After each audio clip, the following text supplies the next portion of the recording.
My bad. Ah, it's fallen. What a way to start the stream. Alright, are we live? Can you hear me, people of Earth? I need confirmation from somebody. Oh, okay, so yes, it says that we're live. Welcome back to the channel, ladies, gentlemen, lizard people, and variants thereupon. My name is Weebo Jones, and today, it's not my birthday. It's past my birthday. We're about 2 days late for my birthday, which is fine. Not the end of the world. That was intentional. I worked on my birthday, actually. So, I came home and I took a nap, and then my husband woke me up, and then he fed me a nice steak that he cooked on the grill, and some Japanese drink that I can't remember the name of that I got as like a present to myself. And we watched movies and then went to bed. So it was a very chill birthday. It's kind of what I wanted because I've had a bit too much excitement in my life as of late, what with work and all of the other things that are going on at the same time. Lots of things happening, lots of developments churning, lots of shenanigans in existing, and so I'm just kind of like, okay, I need to take a break. But I did want to do a stream to kind of get people kind of updated on what's going on and what's been going on and what is in the pipeline for content as to this channel. If Sinatra can have multiple birthdays, then so can you. Thank you, Simon. Yes, of course, of course. To make it up to myself, I'll probably take the day off in October when it is that my half birthday comes around, just so that I get to have a day to myself where I'm not working and exhausted and dealing with programming shenanigans. So yeah, I wanted to take an opportunity to kind of get people bring people up to speed on what's coming down the pipeline, because I know I didn't do a video in March, which was not by design. I did intend to post something, but we had a couple of things happen in the personal life that took first and first through 10th spot in terms of priorities on my list. And so those had to get squared away. And we're still not completely out of the woods yet, but we're working on it. So I won't go into too much detail about that, but just, know that that is a factor. But in that time, I have been working on some material and stuff. Some things for the channel, some things not for the channel. And in that vein, I actually think that I would like to take this opportunity, my birthday, because I know you're going to be nice to me when it is that because it is my birthday. I'd like to take this opportunity to kind of introduce the people to the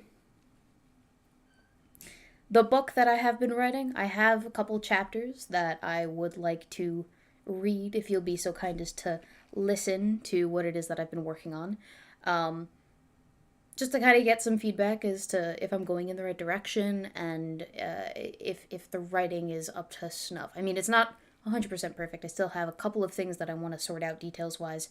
But these are 4 solid chapters. I've presented them to other people in my personal life. Husband has heard the chapters. I've read them to him, and he thinks they're good. He's a little bit pissed with me for reasons that we will get to shortly. Yeah, because it's taking me a while. That's because I am a chronic perfectionist. That's the reason why my videos don't come out one every week anymore, is because I don't have as much time to dedicate to my craft as I'd like to on a weekly basis, and so as a result, things get delayed, because I don't want to give you a half-assed product. We whole-ass things in this household.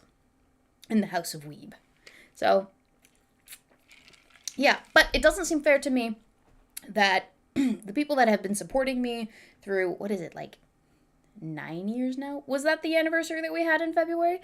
9 years now have not gotten the opportunity to actually take a glance at what it is that I've been working on in the literature sphere. I've talked about it a lot in these live streams. People have asked me questions about it, but I haven't exactly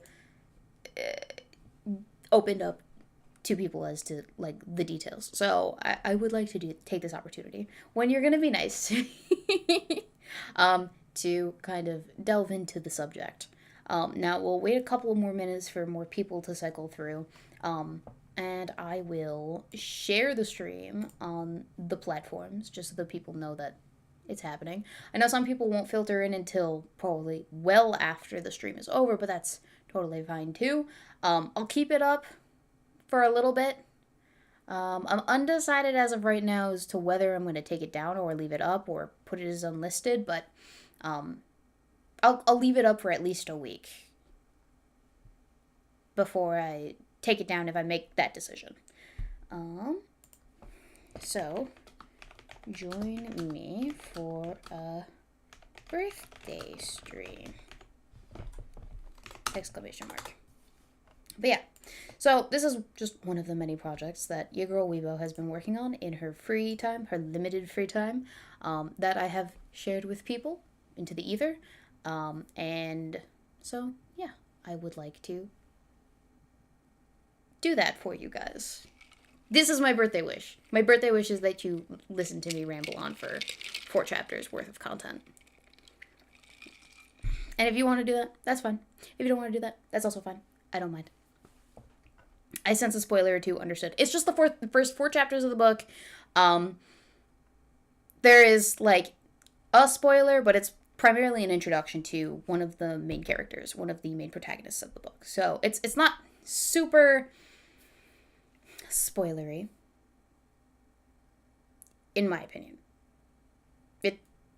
I'm being careful not to share too much past a certain point, but it is a complete arc, so you're going to get a full mini story, basically. It's a short arc that I wrote that I think really does a very good job of introducing one of the characters. So, we'll give it 3 more minutes, and then I will begin reading chapters 1 through 4 of my book that I'm writing.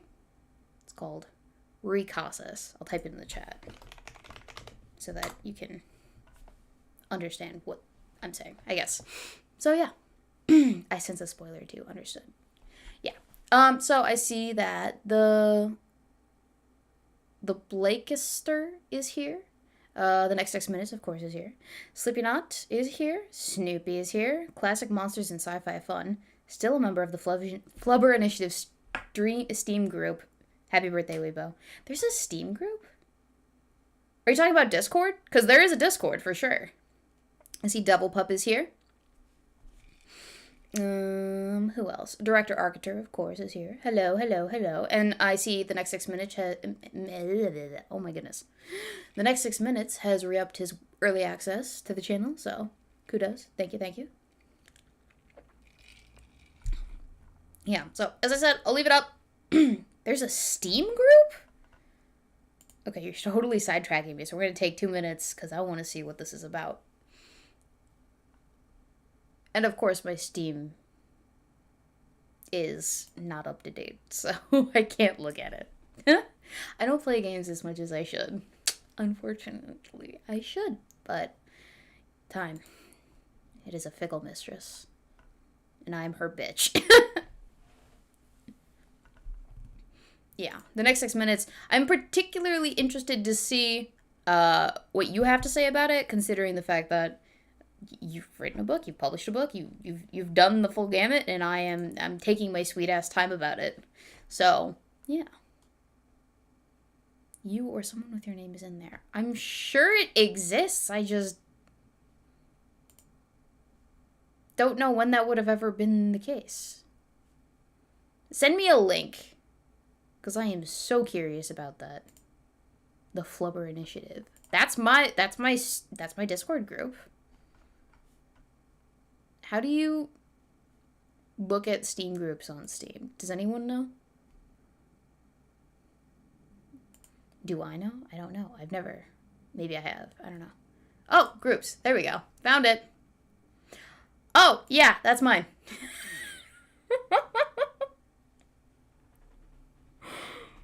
Oh, it's got my old The Flubbins. I'm looking at it right now. Who else is in here? I don't remember this. It was founded in 2018, so that was 2 years after I started doing this. Wow. It was when Worski had a group too. I do not remember this, but yeah, maybe we should like make something out of this. I don't know. Anyway, not the point. We have a book to get through. 4 chapters, in fact. So this is going to be a little bit of a marathon because reading is actually, I don't know if you guys know this, but talking is a bit of a, what's the word? An effort. It's not effortless. It takes things out of you, especially if you're not used to talking as much, which I'm not as much anymore, but I used to be. So hopefully this will bring it back. Okay. We're 6:11. I think I'm going to start the read through. People who are cycling in, people in the chat, just let them know what's going on. And maybe give them a timestamp. I don't know. Yeah, we're starting at 12:05. That's kind of when the read through will begin. So let me see if I set this up right. I hope I did.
Okay, now can you hear me? I forgot to add the other microphone to this. Yeah, I know. I see it. I'm sorry. Of course. It's not a Weebo stream unless there's technical difficulties.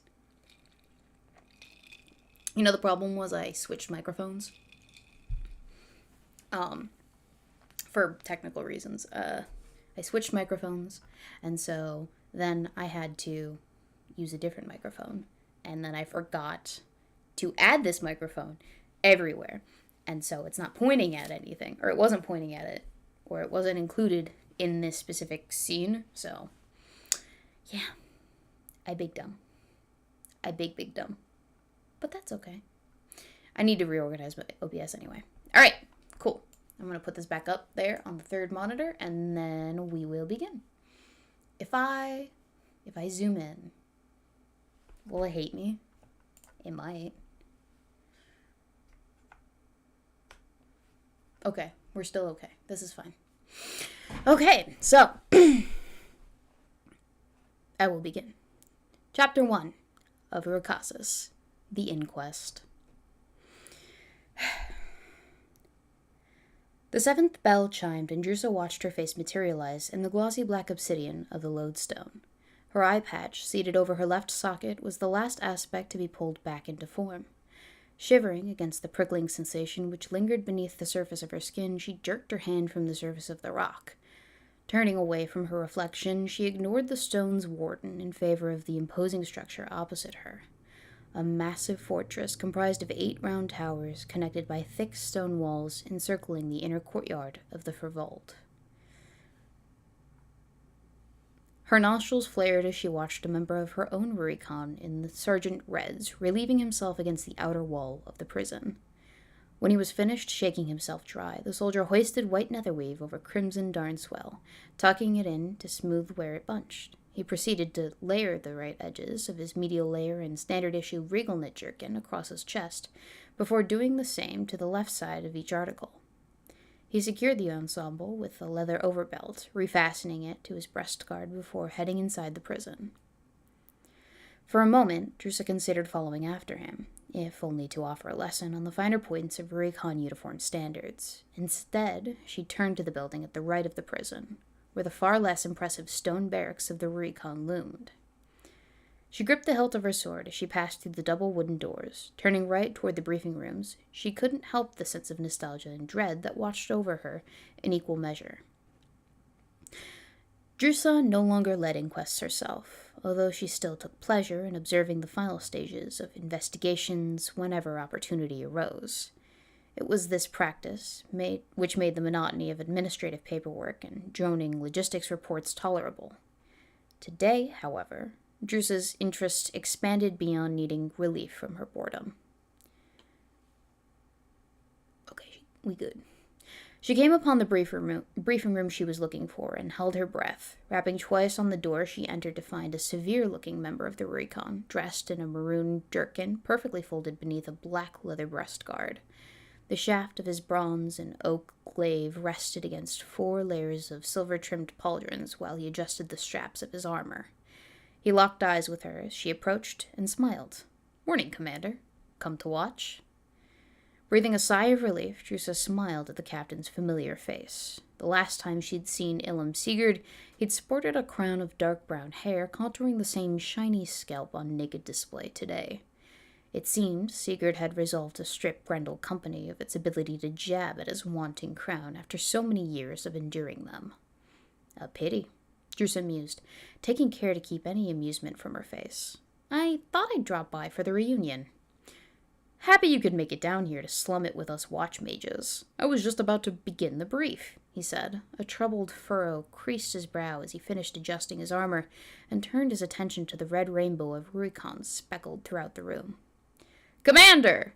came one of the assembled. Miriam Gavriel was seated on top of the foremost table, outfit in a regal knit jerkin, the auburn of a lieutenant.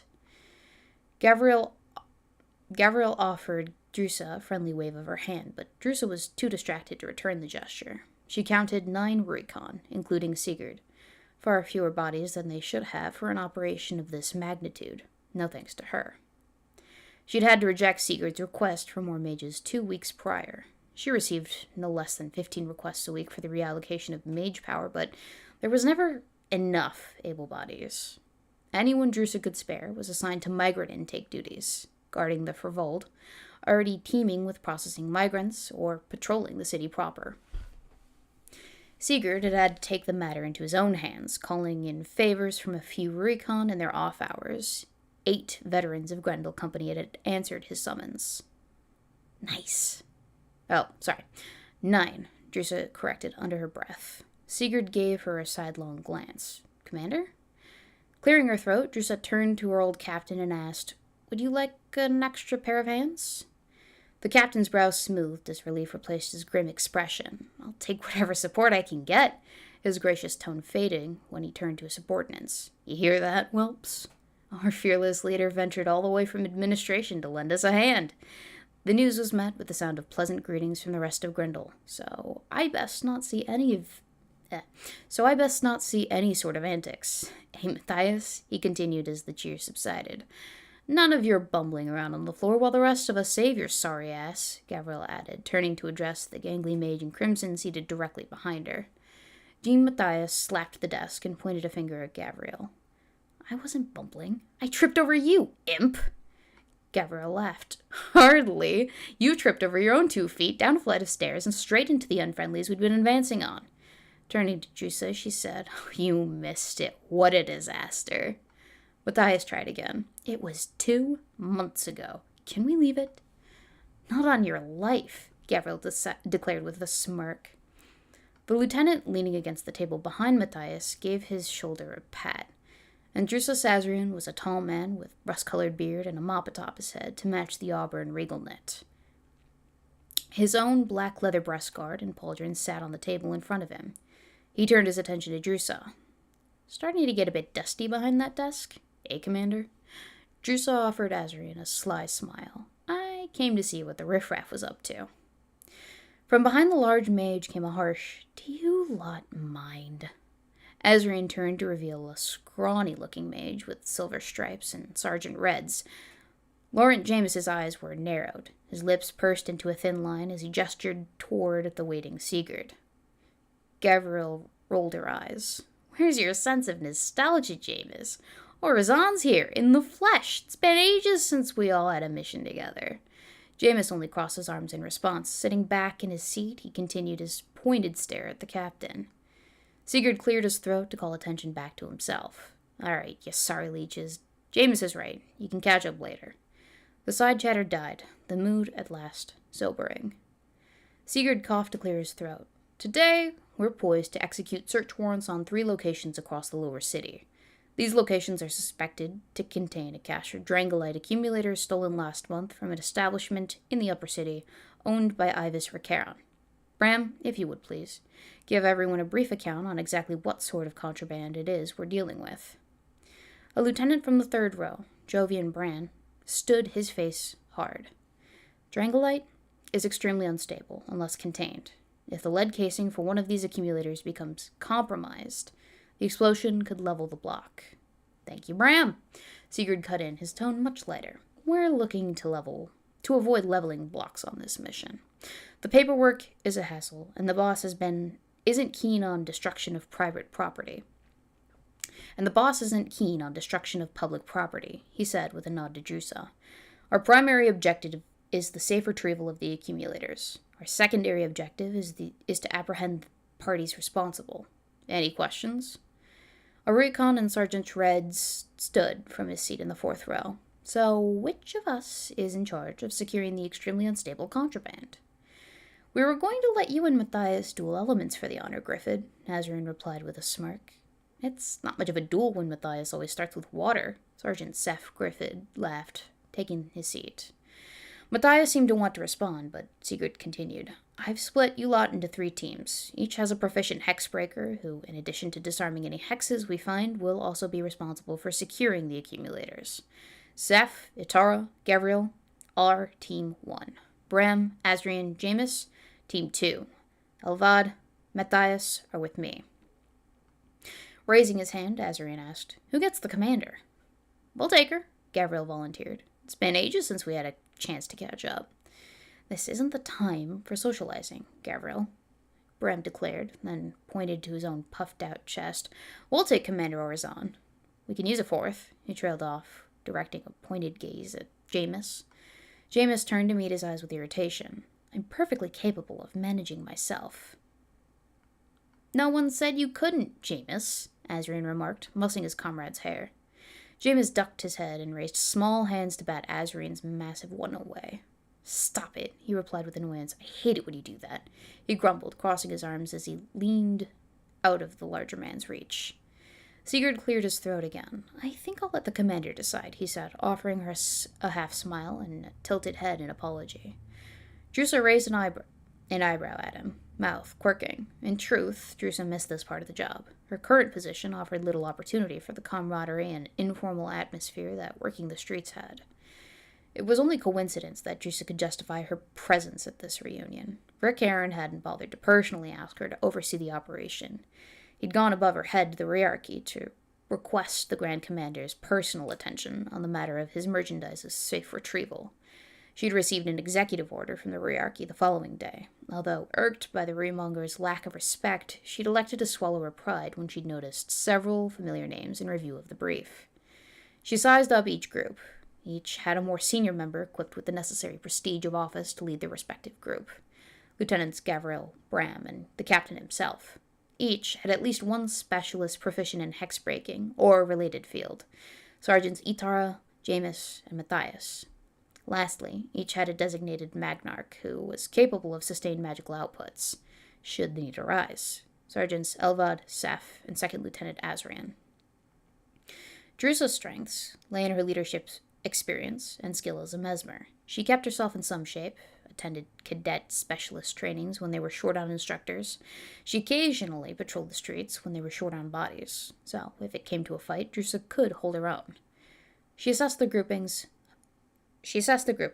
Honing in on Bram's. Sigurd had assigned Azrian as Bram's Magnarch, and while he was a strong mage, he was much slower on his feet given his size. Then there was Jameis. Drusa hadn't had the opportunity to witness his skills as a hexbreaker yet, but it seemed Bram had, and was far from impressed. That fact decided her. I think I'll accompany Bram's team, she said. We can meet up at the Drinking Dragon and refamiliarize later, Gabriel. We all can. You're buying, Gabriel replied, checking the leather straps of her pauldrons. Very well, Drusa said, taking a seat next to Bram to listen to the rest of the briefing. When Sigurd finished his brief, he handed Bram and Gabriel each a skeleton key before departing for the lodestone. Gabriel and her group followed soon after, leaving only Bram's group behind as they waited for Azrian to finish securing his armor. Drusa took this opportunity to approach Jameis, nudging him with her arm. I never congratulated you on making Hexbreaker. He only grunted in response as he focused on adjusting his own armor. Drusa frowned at the cold reception and tried again, her tone sincere. I'm glad I managed to join in on this Grendel reunion. Jameis said, looking up from his straps. Crossing his arms, he nodded towards Azrian. Azrian's excited. We're all working together again. Aren't you, Azrian? He called. Azrian looked up from tightening his breast guard and cast a narrowed gaze at Jameis, who only smirked. I prefer the company of competent colleagues watching my back in the field. I'm surprised there haven't been more casualties where you and Matthias are concerned, he replied as he finished securing his armor. I'm ready. Bram led the way out the door. They made their way in single file down the hall of the barracks, swimming against the tide of Rurikon just returning from morning shift. I'll have you know that I received top marks in my training to become a hexbreaker. I am more than competent from an academic perspective, Jameis called to Azrian ahead of him. From a field perspective, you're only competent because you always have someone to watch your back, Azrian dismissed. Drusa tilted her head and raised a brow. Is that not the point of working on a team, Azrian? Well, yes, but that's not the point, he replied. Then what is the point? Jameis asked with a slight chuckle. The point is that Azrian's floundering was interrupted by Bram's emphatic apologies to a Rurikon who he'd just collided shoulders with in the congested hall. Dressed in regals a mere shade lighter than Drusa's own, the soldier sported 5 layered pauldrons and a glare for the unfortunate first lieutenant. Watch where you're walking, Lieutenant, or I'll have your stripes, Deputy Guyan declared. Bram flattened himself against the wall, his hand over the heart in a show of respect to the deputy commander. Azrian and Jameis imitated him, keeping their eyes trained on the far wall, their expressions neutral. Drusa remained unbothered as she addressed Guyan. I didn't expect to see you this side of the barracks today, Deputy Commander Guyan. Surprise flickered across Guyan's face. Commander, he voiced. His voice held subtle mocking reverence as he pressed himself theatrically against the wall, hand splayed over his heart. As you were, Drusa replied, her wave a dismissive flick of the wrist. Nor did I expect the honor of your presence here today, Commander. Certainly there were whispers of Recaron seeking your personal counsel on the matter of his accumulators, Guyan continued, his gaze unyielding. Though I had dismissed such rumors, I had imagined yourself occupied with far weightier diversions than matters of patrol. Drusa's eyes narrowed, her voice calm but edged with steel. Not more than usual, Deputy. Guyan's hands drifted casually to the pommel of his sword. Then perhaps, Commander, you'll indulge me later this afternoon to reconsider the allocation of Rurikon to the upper city. If your schedule permits, of course. Drusa's lips tightened. Tomorrow, Guyan. You may call on my office then. For now? Her gaze dropped briefly to his hand on his sword and darted back to his eyes. I am otherwise occupied. Good day, Deputy.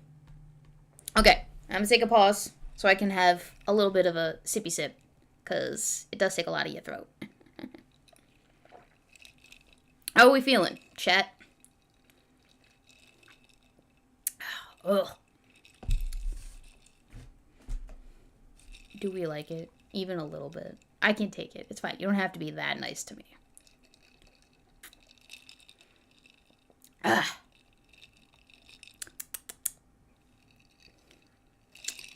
I did skip the, what is it called? The prologue. So I did not read the first, 7 pages just because, You don't really need the prologue for the first 4 chapters. It does come later, though, so eventually, when I release the book, you will get the prologue, and then the rest of the book as well. So you'll have the full gamut. You liking it so far? That's good, that's good. That's my goal, is for people to like my writing. I would like if people liked the things that I like to write about, because then I can write more about those things, and then perhaps eventually make it into a career. That's the end goal. And I kind of done that with the YouTube stuff, but I'd also like to branch out into the more creative aspect, not so much the essay thing that I like to do. I like to do both. I'm a well-rounded, ready person. Oh. Sorry. I put contacts in today, and it's starting to burn my eyes. So I might have to take it out if it doesn't start behaving. And then put my glasses on, which is fine. Okay. Ready for chapter 2? I'm ready for chapter 2. Let's dive back in. Unless you guys don't want it, in which case, that's fine too. Okay. So, I gotta keep in mind the fact that you guys are, what you're seeing is not what I'm seeing, so if I read all the way to the bottom of the page, you're not gonna see it, so I will hopefully keep that in mind as I read. Alright. So, chapter 2, The Remonger. They'd almost needed a bag of silver to bribe the stone warden to transport them ahead of an incoming summer trade convoy. It wasn't until Druce declared a spontaneous compliance audit that the fellow practically tripped over himself in a rush to attune the stone for the 18th district. It was 7:45, and most shops along the street were already open, bursting with noisy customers. They passed a fountain trickling with iridescent water, its surface occasionally rippling to reveal glimpses of reflective coin beneath the surface. The air fragrant with a mix of medicinal herbs, spices, and something subtle, sharp, metallic, and invigorating. They arrived at a relic shop, and Ram turned to face the 3 of them. "How would you like to play this?" Drusa asked, crossing her arms. Ram offered Drusa a coy smile. "I thought I'd oblige the shopkeeper to see things our way." Then, to all 3 of them, he remarked, "Do you recall that time with the glyph slinger in the 17th? When 3 heads nodded, he turned to face the door. Gripping the handle, he said, "This should be much the same." Yanking the door open, they rushed the shop in a flurry, flinging sleeping enchantments at every denizen before anyone could react. They all slumped to the floor, save the squat man behind the counter, who cried, "What is the meaning of this?" The invigorating scent was much stronger inside the shop. A low hum of enchantment filled the space, with trinkets emitting soft chimes and ticks at random intervals. Blue glowstones hung from the ceiling, casting the interior of the shop in soft blue hues. A hutch laden with unfortunate-looking dolls sat in the far corner. Shelves lined the walls, overflowing with an array of magical artifacts, glass jars filled with shimmering powders, orbs of swirling smoke, conduits hewn from ancient oak or maple wood, each labeled with elegant script detailing their purpose and price. "Good morning to you, sir. Many apologies for the intrusion. You'll be closing your establishment for today, possibly longer, contingent upon your cooperation. We've a warrant to search the premises, you see," Bram declared, tossing the rolled-up sheet of paper at the man as he neared the counter. Drusa locked the doors while the others busied themselves, stowing the sleeping customers in the back room of the shop. The keeper, adorned in the deep blue regals of a ruimonger, scrambled to catch the warrant and unraveled it. His beady eyes flicked across a page several times before he looked up at Bram. "I haven't done anything." Bram rested his glaive against the shop's counter and proceeded to vault over the top to join the keeper. Towering over the man, Bram placed a reassuring hand on his shoulder and maneuvered him to stand at the corner. "Then you shouldn't mind if we have a look around?" "This is a gross overreach, harassing law-abiding citizens in their own establishments. Have you no sense of propriety, of shame?" the shopkeeper cried. "We wouldn't have joined the recon if we had any of that," Bram laughed. He placed his other hand on the man's shoulder and gave a nod to Azrian. What happened next transpired too quickly for the shopkeeper to all but sputter. Bram shifted his hands to the remonger's arms, securing them behind his back, while Azrian stepped forward, removing a crude lead gorget from his regal knit as he came to stand in front of the counter. He reached across the space, separating them with deft fingers, and he reached across the space, separating them, and with deft fingers secured the collar around the man's neck, locking it in place. He stepped back from a now glowering but powerless Raymonger. I shall have to bring this indiscretion to the Rearchy, he snarled. Bram gave a laugh. You hear that? Our boy's going to report us to those lavender stiffs. Azrian and Jameis laughed along, but Drusa's lips pressed into a thin line, and a flicker of irritation darkening her eyes. Bram turned back to the Remonger, a smile still playing across his face. Who do you think signed the warrant? The shopkeeper began to perspire, and he struggled against Bram's iron grip. You have no cause to be here. Certainly, Bram said, bending so their heads were level with each other. We have reliable intelligence, you see. One of our mesmers managed to pluck a list of locations from the mind of a person of interest, before he was reduced to a drooling invalid, that is. I have no dealings with any sort of criminals. The Remonger's voice shook. You'll find nothing. My good man, do you see that woman over there with the eye patch? Bram asked, gesturing in Drusa's direction. The shopkeeper made eye contact with Drusa's good eye, which flashed a brilliant purple, and bobbed his head.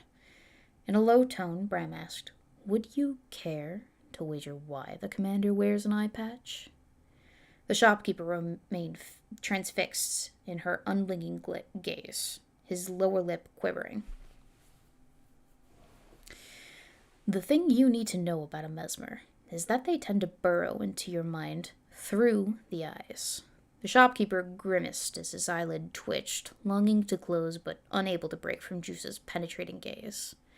Bram continued, Our commander has a special eye under her patch. It only needs the briefest glance to burrow, deep enough to make even the strongest mage a drooling invalid.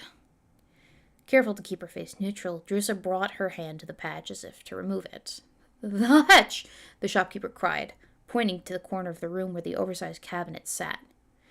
Drusa broke eye contact with a man who wasted no time shutting his eyes tightly against further intrusion. Check it for hexes, Bram ordered. Eyeing the occupants of the hutch, Jameis took a step back and bumped into Azrian. I'm not going anywhere near that thing. What's the matter, Jameis? Are we afraid of some dolls? Azrian asked. Hardly, Jameis said with a nervous laugh. But are we sure we've exhausted all other options? Maybe we could check the upstairs. Turning to face Drusa, he gripped the shaft of his glaive tight enough that his knuckles were white. Or perhaps Drusa could actually interrogate him. Never mind, Jameis. I'll check it for hexes, Azrian said, stepping around his comrade in the direction of the hutch. That's okay. Jameis grabbed Azrian's arm. I just want to make sure we're not bothering them needlessly. Jameis, they're dolls, Bram insisted with a sigh. My nan always said that anything with eyes can lie. I'm sure she wasn't talking about dolls, Drusa said, placing a reassuring hand on his shoulder. Jameis shrugged off her hand and spun back to face the offending cabinet. Fine, I'll do it. But if the dolls strangle me dead, I'll haunt the lot of you. Squaring his shoulders, he approached the hutch, each step accompanied by a pulse of energy and green glow which rushed from the surface of the lieutenant's skin in all directions, illuminating half the sundries it came into contact with. When Jameis was within spitting distance of the dolls, the wave of green energy reached the wall and betrayed an enduring glow emitting from behind the hutch. Azrian? Bram called, and the big man stepped forward to move the hutch away from the wall, sending dolls and other trinkets sprawling to the floor as it collided with another table. The unfaded wallpaper bore a glowing rectangular outline and the unmistakable charcoal etchings of acrylic glyphs encircling a keyhole. Newly invested, Jameis pushed ahead of Azrian. Well, aren't you a nasty piece of work, he murmured. A stick of charcoal in his hand, he set to work disarming the hex. Meanwhile, Bram rounded the shopkeeper to face him. Drawing the man in close, Bram asked, Anything else you're not telling us? No, sir. That's all I know. I'm just the front. I don't know what's down there, the shopkeeper squeaked. Very well, Bram said, clapping the man on the head. A halo of purple light burst from his palm upon contact, causing him to crumple to the floor, and soon soft snoring drifted from behind the counter. Okay, so that's chapter 2. I'm taking another throat break.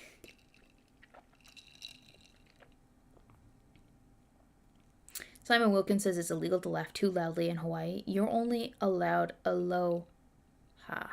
Ha ha ha ha ha ha. I see what you did there. That's funny. Thank you, your boy Pat. I appreciate the happy birthday wishes.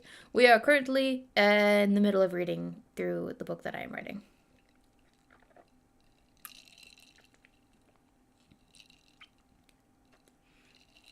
The next 6 minutes says, early thoughts. Your descriptive word choice is very well developed and imagery is better than mine. Action language is also very good. This is good because all this helps build the world. Yeah, that's the intention.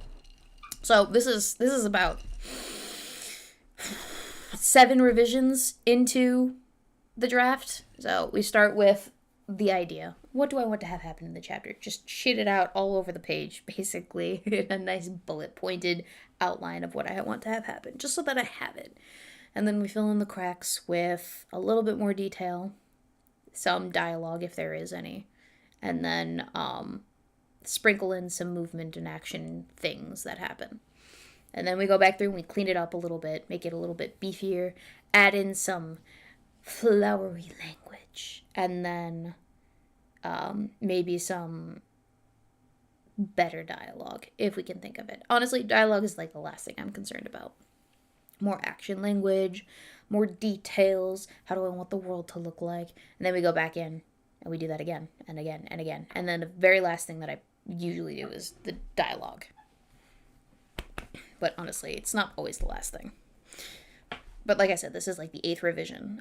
The last one being today, when I went back through this to make sure that everything was bulletproof for when I presented it to you, my audience. So I hope you're enjoying it so far. And if you're lost and confused, you can go back to, I think it's like 12 minutes and 5 seconds where we start reading through this. And you can start from chapter 1.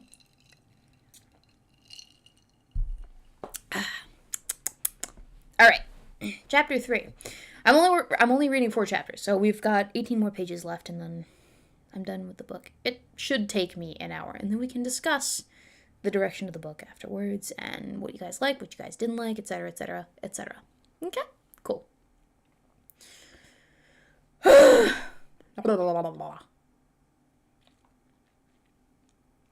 Chapter 3, The Catacombs. Bram jumped from behind the counter, retrieved his glaive, and approached James from behind just as he finished disarming the hex. Inspecting the keyhole, Bram nodded to himself and rested his glaive against his chest. Hands free, he groped around before pulling them from his pockets to pat at his belt.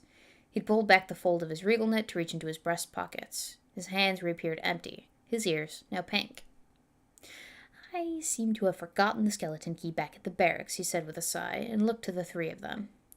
Do any of you happen to study transmutation in your off hours? I audited a class on mending, Azrian offered. Brilliant, Azrian. You can fix the door once we've broken it down, Jameis exclaimed. Funny, Jameis.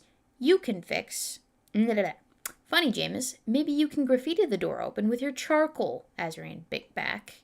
Enough, Bram growled in response. With a shake of his head, he said, Azrian, front and center. Azrian and Bram switched positions, and the big man readied his bronze warhammer. He looked back at them. You may want to take some distance. They backed away, taking shelter behind the counter as the palms of Azrian's hands began to emit a yellow glow that soon extended along the bronze of his hammer. Drusa ducked. She could see the sleeping shopkeeper's chest rise and fall. Despite their cover, she still felt the hair on her arms stand painfully, and smelled the overpowering musk that preceded a sharp crack of thunder. There was a wave of pressure against her body as she heard the door fly from its hinges, along with a symphony of relics knocking against each other and the floor. Their heads peeked over the counter to find the shop in disarray. Azrian at the center turned in their direction, a self-impressed grin splitting his face. Jameis peeked his head above the countertop. Are we supposed to be impressed by your use of a novice evocation? Azrian only offered a rude gesture in return as the 3 of them joined him in front of the door. Bram turned to Drusa. Is it safe to assume you audited the same aura detection tutorial you mandated the rest of us take? Drusa returned a look that had him chuckling. He turned his gaze to the door before them, grasping his glaive in both hands. Excellent. I want Jameis in front, sniffing out hexes. Azrian behind him for support, Drusa and I bringing up the rear, detecting auras. The moment Jameis stepped across the threshold of the staircase, a pair of radiant gems affixed to the wall on either side of the cramped space illuminated, basking the interior in a cool, even light. They pushed onward, gems lighting their way as they made their descent, their every sense primed for signs of life, traps, or the accumulators. Their progress eventually brought them to a landing, which gave way to a stone tunnel extending both left and right into pitch darkness. The tunnel was narrow and low, such that Azrian had to hunch himself so as not to bash his head on the ceiling. All was quiet, save for the sound of their own footsteps and the echoes of water dripping from somewhere in the eerie darkness. They must have cleared out this section of the catacombs for smuggling. Glancing both directions with an equal measure of suspicion, Bram asked, I see they installed gems in either direction. We should see where both ways lead. Turning to Drusa, he asked, How's your archaic Auroran, Commander? Very rusty. I'd make a lousy hexbreaker, Drusa replied dryly. Alrighty then. Between Azrian and myself, I'm sure we can manage. Best you pair off with Jameis. Drusa nodded, joining Jameis. You want left or right? She asked. We'll take left, Bram replied, taking his place in front of Azrian. Well, if you need Yell if you need rescuing, Drusa called toward Azrian, who only rolled his eyes with a smile. Be sure not to lose your other eye, Azrian replied with a wink, before turning to follow Bram down the corridor. Drusa followed Jameis, careful to keep close to him, but not so close that she trod on the backs of his feet. It didn't take long for Bram and Azrian to fall out of the range of her detection magic, and she wondered how the others might be faring in their search. I read the interrogation report for the man that gave up this location. How sure is Sigurd that the man's information was correct? Drusa asked. Jameis turned back to Drusa, looking scandalized. Sigurd attended the interrogation himself. He made sure the mesmer showed him the accumulators. We're on the right path. You know how thorough he is. If we have wrong information, it's because the prisoner's accomplices didn't trust him. Jameis turned back and huffed on. Drusa changed tactics. I didn't mean to question Sigurd's competence. I'm only trying to determine his certainty, and Jameis cut her off. You can't just step back into the field and undermine us, Commander. You don't get to do that. Taken aback by Jameis's sudden hostility, she started again. I wasn't trying to... He cut her off again. Wasn't trying. She tried again. Lauren? He turned back to face her and pointed his finger at her nose. You have some nerve attaching yourself to this operation, Orazan. After how many years? After my promotion to Hexbreaker, abandoning the watch, and everything with Eric? Somewhere in the darkness behind him, the sound of metal creaked and groaned, louder than she would have liked. That's enough, Sergeant, she replied. Is that an order, Commander? He shot back. Drusa had to work to maintain a mask of indifference. She stepped forward, encroaching on his personal space. It is. We need to find those accumulators. Now turn around and do your duty, or I will suspend you without pay, Sergeant. Begrudgingly, he turned around and carried on as he had been, with pulses of magic much stronger than before. Sighing, Drusa followed after Jameis in silence. Eventually, they came to what had once been a metal gate of iron, bent into the shape of a magnificent tree. The gate appeared to have been warped, with branches and roots of the tree bowing out towards them. Cautiously, they approached the damaged gate. Drusa's lips pressed into a hard line as she considered their next course of action. Check it for hexes, Sergeant. Yes, Commander. He stepped up to the twisted iron and delivered a pulse of green energy, strong enough that his face appeared ghostly. The broken gate yielded no signs of hexing, and so Jameis moved to pull it open. It was the dull humming that persisted after Jameis's burst of energy faded that gave Drusa cause to glance around. She noticed under Jameis's feet, equal sign, charcoal residue etched into the stone, only now made visible by the rush of energy that caused the glyphs to glow.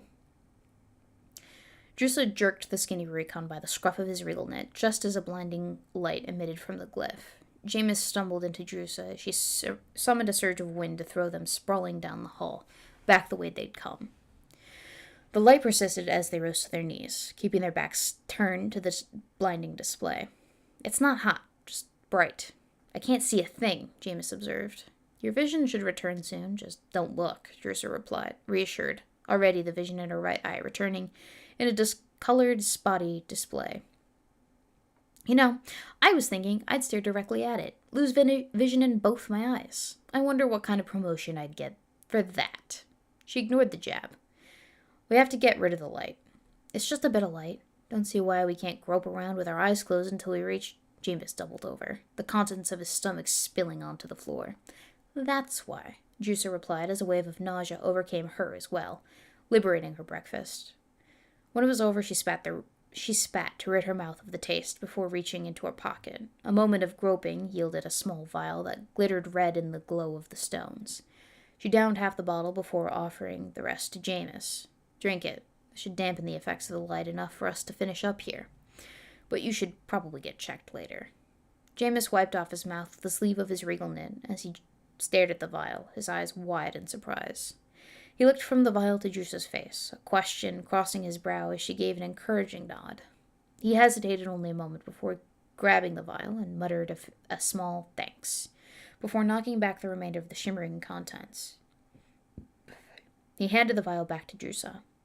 She pocketed the bottle and considered their present conundrum. We could wait until the charge on the hex dissipates, Jameis suggested.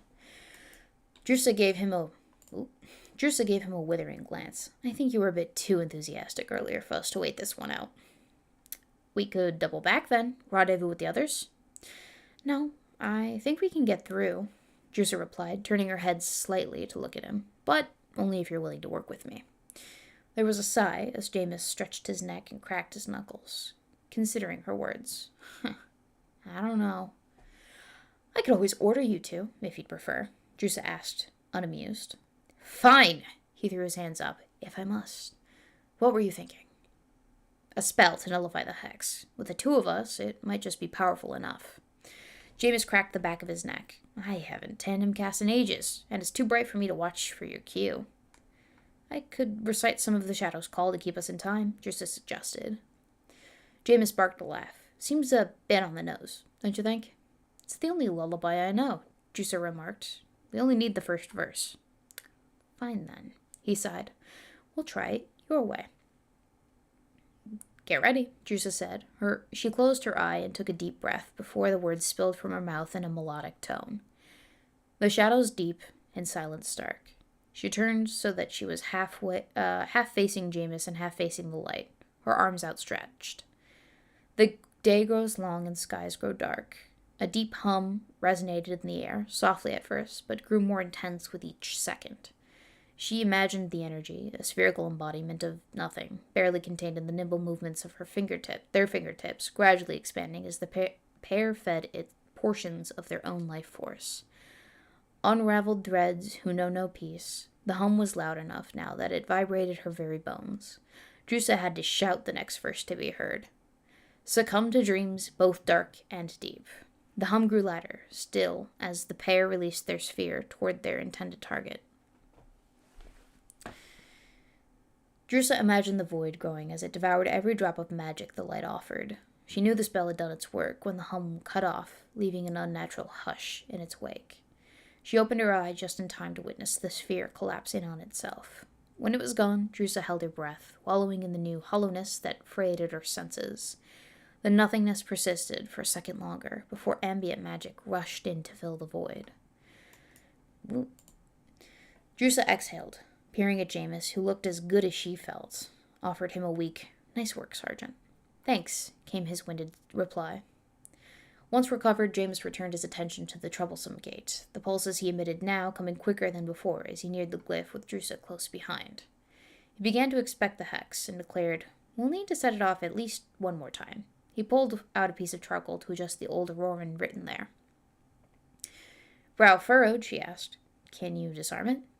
"I cut off the arcane supply, but can't disarm it without setting it off again," he declared, straightening. "Best to trigger it from a distance," he said as he proceeded back down the hall. Reaching a safe distance, he wondered aloud, "But how am I going to open the gate from all the way over here?" Drusa felt her nostril twitch as she blew out a harsh breath. "Fine. I'll trigger it." She approached the warped gate, bracing against what was to come. She reached out to pull on the iron before using the same spell to launch herself back down the hall. Her landing was harder this time. She shut her eyes against the light, which skewed her aim. Her body crashed into the ceiling before coming to a rest in an inelegant heap on the ground. Hearing Jameis chuckle, Drusa opened her eye to find a distinct lack of blinding light as she looked up at his smug face. "Was that necessary?" she groaned. "Yes," he replied, offering her his hand. "Next time, make an effort for us nobody-watch mages." Drusa accepted his aid. "Noted. Now, can we please resume this operation?" He gestured to the door. "After you, Commander." Drusa hesitated, eyeing Jameis with skepticism. "It's safe to open," he assured. "I swear on my honor as a Rurikon." He paused and peered at her, his expression softening to one she was more familiar with from her old comrade, and as your friend. Drusa huffed, shaking her head with a laugh. Marching up to the gate, she pulled it open without incident. Okay, another throat break.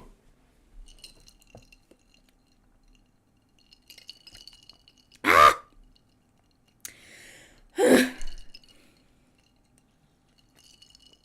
I'm struggling. Chiefly because I did practice earlier today, and I should not have, because now I'm like... I overdid it. I'm gonna die. This is the end. It's okay. We got one more chapter left. It's only... it's only 11 pages. It's fine. And honestly, it's only 10 pages, because the first page of the chapter and the last page of the chapter are half pages. So it's fine. We're good. It's fine. It's acceptable. This is good. I hope you guys are enjoying it so far. Yeah. If you guys want to hear it from the beginning, I think the reading starts at timestamp 12:05. So you can scroll back to the beginning of the stream and catch up to where we are now.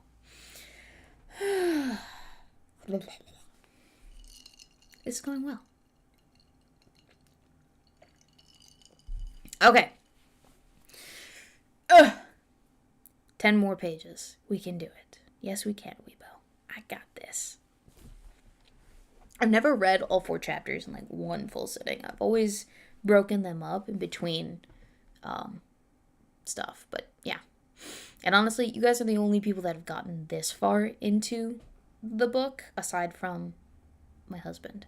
So, count yourself special. Okay, so let me just remeasure where the start begins. All right, chapter 4, Rikasis, the altar. Let's go.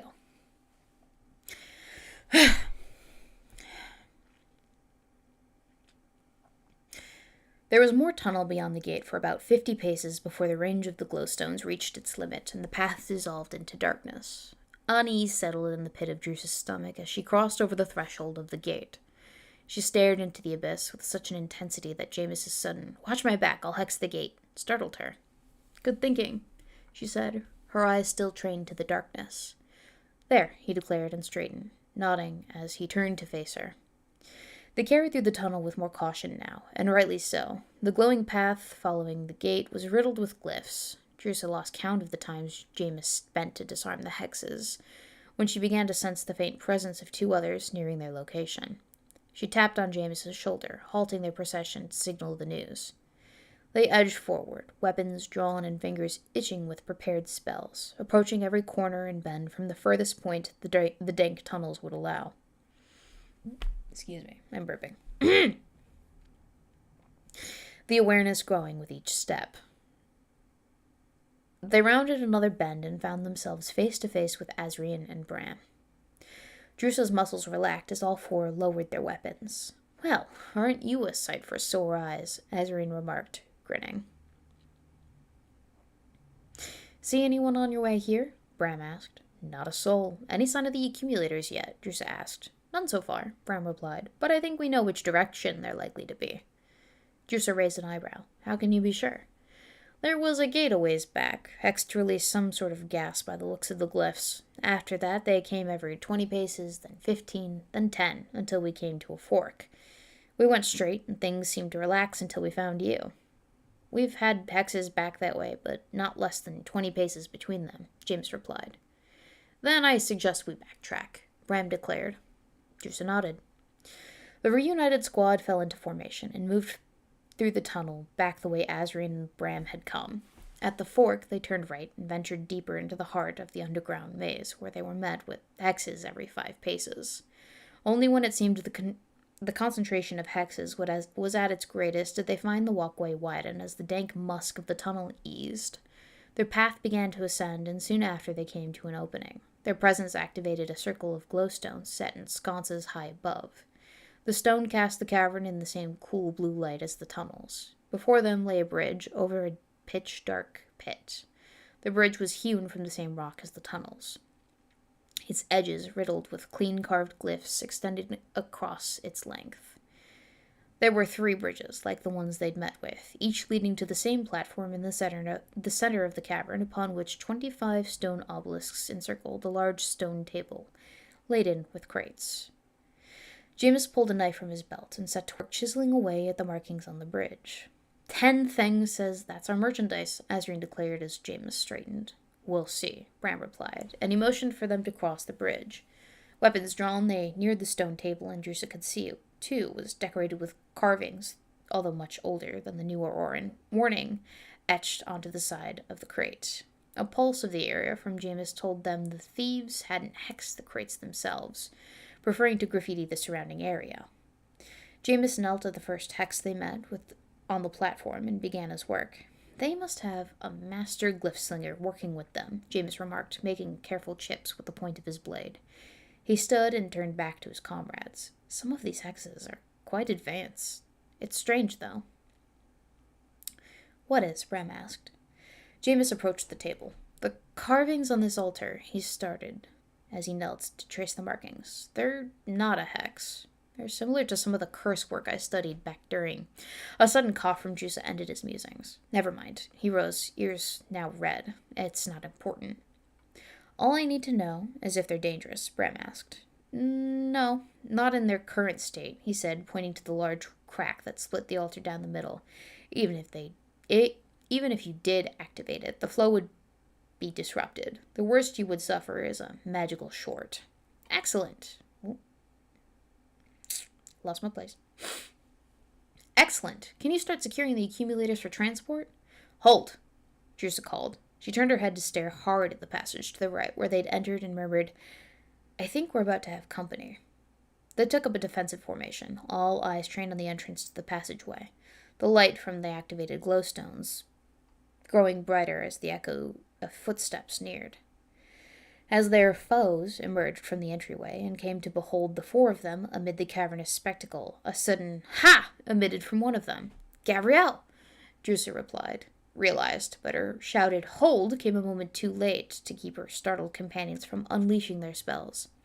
A violent gust whipped towards their comrades. Had it not been for Sigurd's quick casting to dispel the winds, they would have been shunted by the force, enough to lose balance and fall to their doom.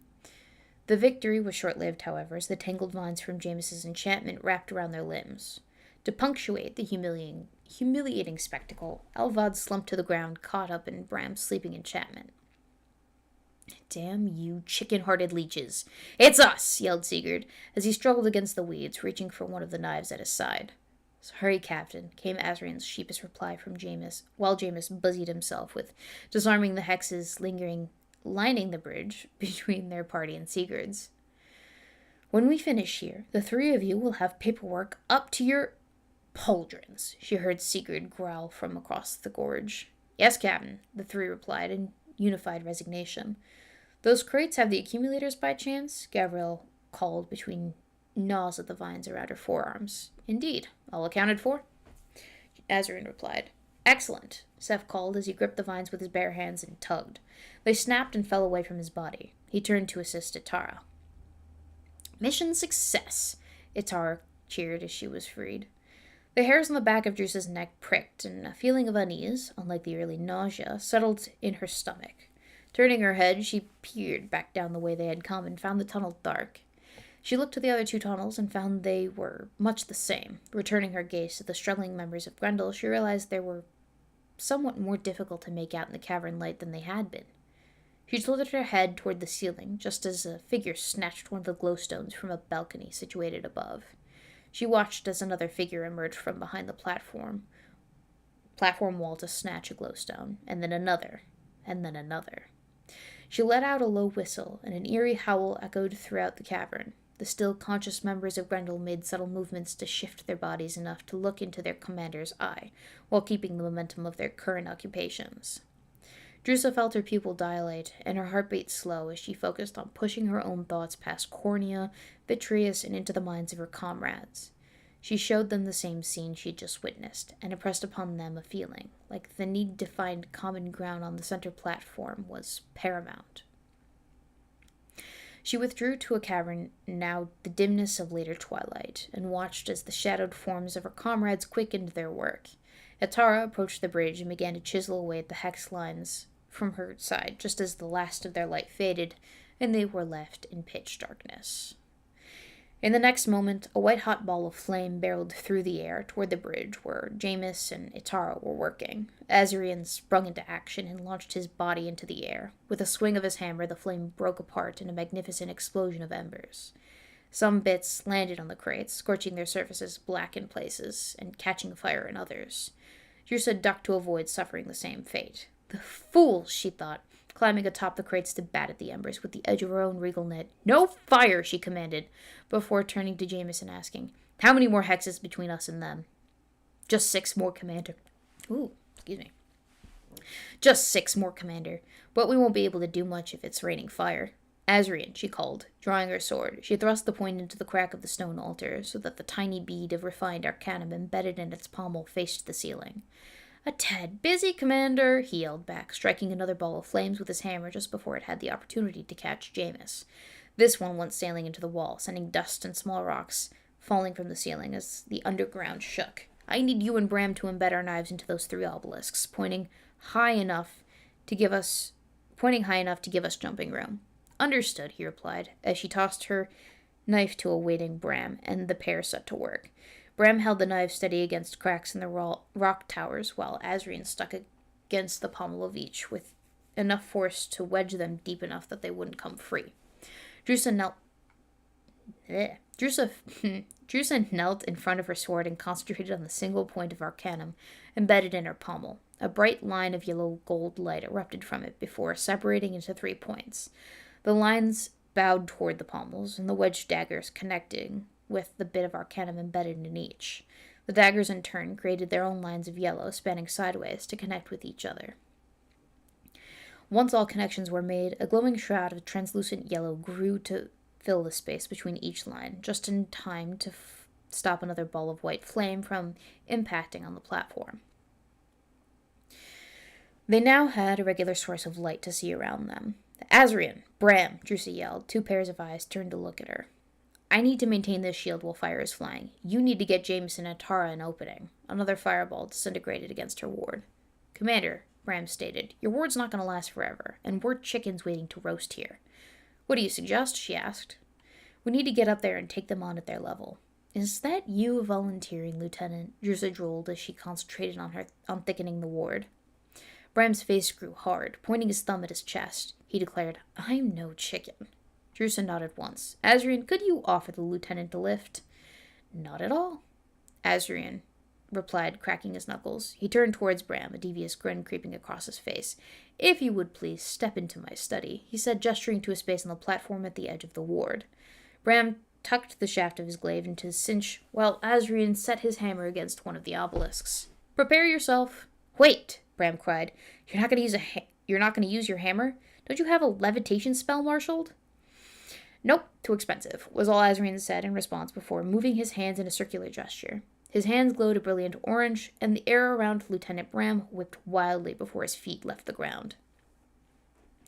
A shout of surprise forced its way past Bram's lips as Azrian's vortex of hair spun him skyward, 20 feet in the air. His limbs flailed as he hovered, yelling, "I wasn't ready, you oaf!" "You know, it's rather hard to concentrate on keeping you up there when I'm down here feeling insulted," Azrian shouted back. Bram wasn't listening as he scrambled for purchase over nothing. "Move me to the right!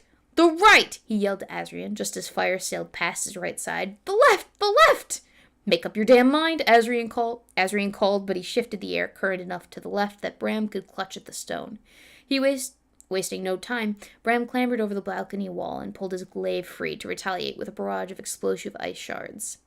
The onslaught from Bram forced their opponents to duck to avoid being pierced by the shards. Their distraction had given Jameis and Atara enough time to disarm the last of the hexes. "Bram's going to need more support up top," Drusa called to the others as another volley of ice shards rained down. "On it," Atara replied, sprinting past Jameis on her way to meet Azrian. Azrian knelt, presenting her his meshed fingers. She planted her foot in his hands, and Azrian pushed back to his feet as Atara kicked off, casting the same gust of wind that he had on Bram. The combination of momentum from their efforts and the spell nearly sent Atara sailing past the balcony wall toward the ceiling. "Shit!" Azrian cried, dispelling the wind. Atara withdrew her sword in the air and stuck it in a crag in the stone wall, gripping onto whatever purchase she could with her left hand before she overshot her landing. Her progress abruptly halted as she hit the wall hard. Dazed from the impact, she dropped from the wall bodily and would have fallen to her doom had Bram not scrambled to grab onto the collar of her regal. Her sword came loose from the rock face and fell past the pair into the darkness of the gorge as Bram hoisted Atara over the side of the wall. "Ow!" She groaned as she rose up to face them. "Can I get a softer landing next time?" she called down to Azrian. Azrian's relief was replaced with exasperation. "If everyone's going to complain about them, then no more free rides." He picked up his hammer and squared his shoulders. "Azrian, I had no idea your love life was in such shambles," Jameis called from the bridge. "Jameis, I had no idea you cared," Azrian yelled back. "Counseling you in matters of the heart accounts for half of my public service obligations," James replied, casting a smirk behind him. "All that effort, and only shambles to show for it," Azrian mused, redirecting another fireball into the wall opposite him. "Indeed, you have been my most disappointing pupil to date. I want my money back. Alas, we have a strict no-refund policy." Jameis sent shards of ice towards their adversary. The projectile missed its mark, shattering a section of the stone ceiling over the bridge. "Careful!" Gabriel shouted. "Watch out!" Jameis yelled as a large chunk of the ceiling broke and came crashing onto the bridge in front of him. It crumbled under the force of the impact, severing their only path to the rest of Grendel. Most of Grendel's squad had been freed from their thorny bindings by now. Only Matthias still struggled against the vines while Sigurd and Seth worked to free him from the weeds. Gabriel was busy trying to revive Elvad. "This is getting ridiculous," Matthias yelled, as more fireballs rained down from atop the opposite sides of the corridor. His bindings at last undone, Matthias stepped in front of the rest of his party and held his glaive high. The ball of fire seemed to warp and bend toward the obsidian tip of the specialist's spear until they were nothing. An exigent hum emitted from the obsidian, which glowed a blinding yellow, as Matthias shouted, "Eyes!"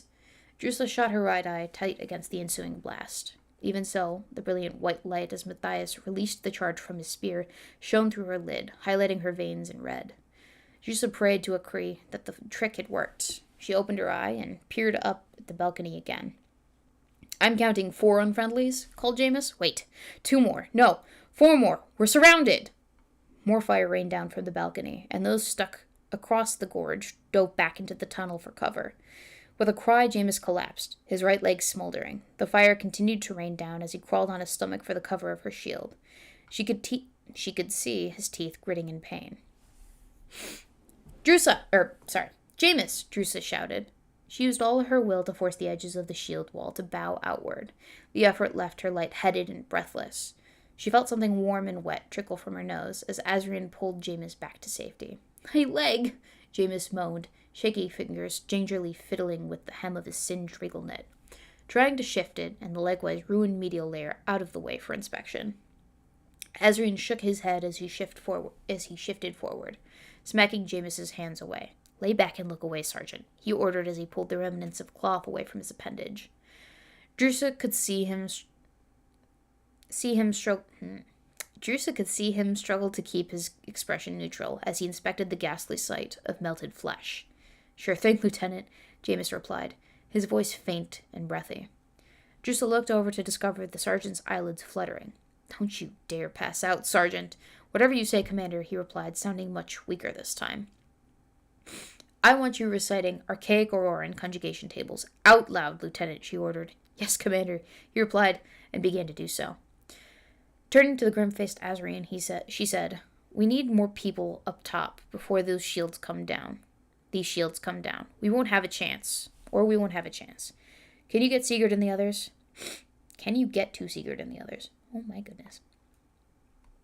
Maybe. There was little else they could do. Jameis couldn't walk, and she couldn't leave the accumulators. Getting more people on top of the stacks was imperative. Bram and Atara could hold their own for a time, but only with the ground support from the rest of Grendel, and that was gone. They would soon fatigue, and either be forced back to the ground, or to lethally expend their energy. She removed one hand from the hilt of her sword, placing it on Azrian's shoulder to regain his attention. She looked him in the eyes, her voice more confident than she felt. Jameis needs you to do this, Azrian. He glanced back to Jameis and set his jaw when she asked. On 3? He nodded. He stepped to the opposite edge of the platform, as a fireball glanced off the top of her shield. It littered the ground across the edge of her ward with bits of molten flame. Azrian slung his hammer onto his back. Keep him safe, Commander. I will, she replied, and drew in a deep breath before she began to count. 1. She could hear Jameis doing his recitations, growing weaker by the tense. 2. She licked her lips and tasted salt and iron. 3. She screamed, and once more she forced the shield's edges to beyond their natural limits, until it overcast well past the edge of the platform. Azrian moved faster than she'd ever seen him move. He bounded from one end of the platform to the other, his hands glowing orange to assist as he launched himself toward the other side of the broken bridge. He didn't make it. A ball of fire connected with a hammer on his back, midair. There was a concussive pressure, intense heat, and a ringing as Drusa opened her eyes to see her comrade's limp body lay sprawling against the now crumbling edge of the bridge. Drusa watched, helpless, as her friend's body sank closer and closer toward the abyss. And then she watched as the abyss swallowed him whole. Her shield receded to its original size as she stared into the darkness, waiting for her friend to reemerge, knowing he wouldn't. Blinking the tears from her eye, she inhaled once to quell the rising emotion, and refocused. Above them, Itara and Bram had managed to subdue their original adversaries, thanks to Matthias and his discharge of blinding light. However, the arrival of reinforcements left them outnumbered. All they could do was erect wards of their own. Come on, think. Drusa gritted her teeth as another fireball connected with her ward. The heat from above was more noticeable than before. Her ward was thinning.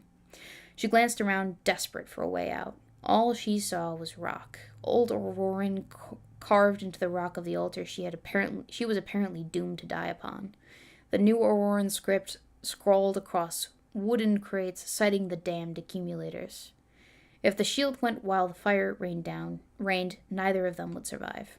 If you die here, Pasema will find a way to resurrect you just to kill you off again, she thought. Wait. Jameis, she exclaimed, interrupting the sergeant's conjugations. Yes, Commander? He asked, weakly. Could you remarshal an accumulator to sap someone's living energy? She asked. Jameis looked at her, confused for a moment before what she'd asked him sank in. He perked up, his eyes growing wide as he pushed himself into a sitting position. Commander, what you're asking, that's illegal without proper authorization. I'm authorizing it, she replied. It only needs to be until they're unconscious, she reassured. Nothing beyond that. Okay, he said, uncertain, but shifted his body to a nearby crate. He used his knife to wedge the wood apart and lugged the first one he could find from its container, careful not to drop it. He busied himself with the device's glyph in a race against Drusa's thinning ward. Holes were now appearing in the fabric of the energy she'd erected to protect them. Another massive fireball would shred it. Hurry up, Sergeant, she stressed. Please do not rush me. I am terrible under pressure, James replied with a forced calm. She said nothing, casting him a look of disbelief as she wondered what had possessed the sergeant to become a Raycon. Several more agonizing seconds passed as yet more fire rained down from above. Their foes seemed focused on the bulk of Grendel trapped in the tunnel across from them, seeing little need to bother with the warded pair. Sergeant, when you're finished, I need you to drop I'm going to drop my shield to send the device upward. I need you to head for cover wherever you can find it. Understood? Jusa said. Understood, he replied as he continued his work, his tongue poking through the small gap in his teeth as he concentrated. He pushed the device toward her a few moments later and declared, Good to go. Feed it some magic to turn it on. You'll need 2 seconds before it starts accumulating. Jusa removed a hand to grab it, but Jameis gripped her arm. It had better be out of range before then, or we're done for. She nodded. She picked up the accumulator and stood, releasing her grip on her sword. The shield flickered twice before blinking out of existence, leaving the cavern in darkness, but for a few remaining embers. Jusa redirected a small amount of energy toward the accumulator before producing a gust strong enough to lift the device. The light from several fireballs illuminated the space, and Drusa shifted her wind so that it was centered high above the altar. In the light of sailing fire, Drusa watched an inky appearance crawl across the surface of the device until it resembled a colorless mass, distorting the appearance of its immediate surroundings. It performed its martial function, leeching all light, heat, and magical energy to be found within its range to fill its reserves. It only took a few moments to confirm Jameis's curse work was beyond reproach. One by one, the light of their foes' fire faded from the demands of the accumulator, and the telltale sounds of bodies collapsing could be heard from above. Drusa only allowed herself to collapse once the deactivated accumulator, could be heard coming to a rest on one of the crates in the utter dark. And that's it. That's 4 chapters. We did it! Self-high five. Oh, gosh. Halfway through that, I needed a tissue. Whew, that was a marathon. I'm never doing that again. Or maybe I'll do it again, but like I'll pre-read it, record it, edit it, put it together, and then I'll just play it for you so that I don't have to do all of the work. I mean, I do have to do the work, but I don't have to do as much difficult work as that. So, okay. And that is Rikasis, chapters 1 through 4. What do we think, chat? Are we intrigued? Interested? Give me your thoughts. Should I open up to the Discord chat, or should I just... What should I do? Thoughts? Opinions? We got 40 more minutes of this.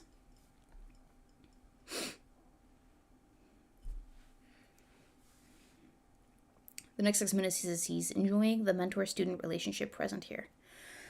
I'm just going to take like 2 seconds to recover my throat.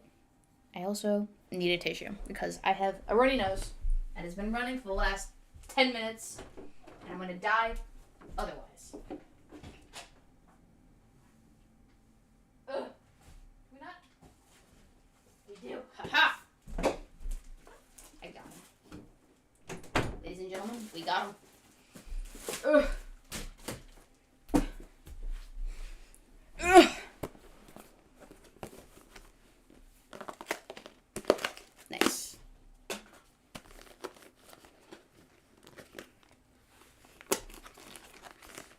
Number 1 best. Thank you. Appreciate it, Snot. Oh my god, are we having a crisis? This tissue box does not want to give me the tissue. I had to like shred the first one.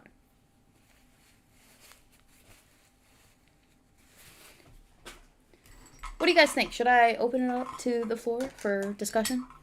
Like Discord? Like we have a Discord chat situation? Excuse me. Wow. Nice. Love that. I think we could do that.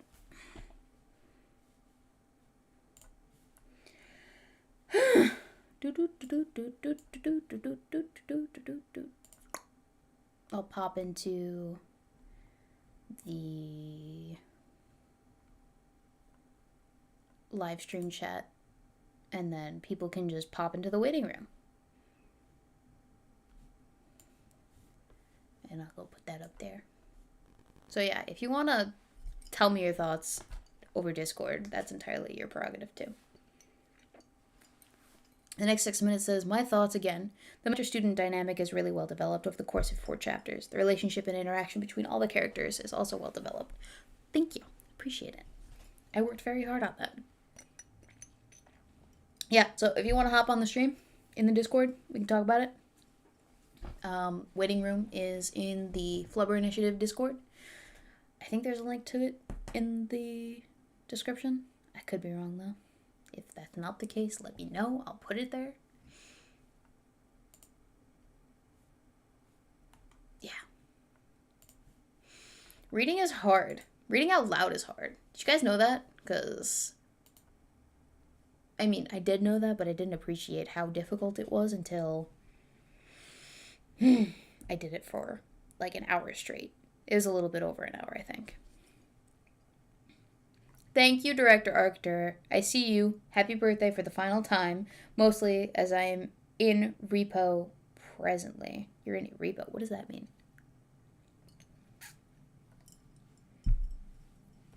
Yeah, so anyway, Drusa is one of like 3 protagonists in book 1 of this series, because it's a series. All books are series now these days, right? I'm so original. Yay, Weebo. But no, she is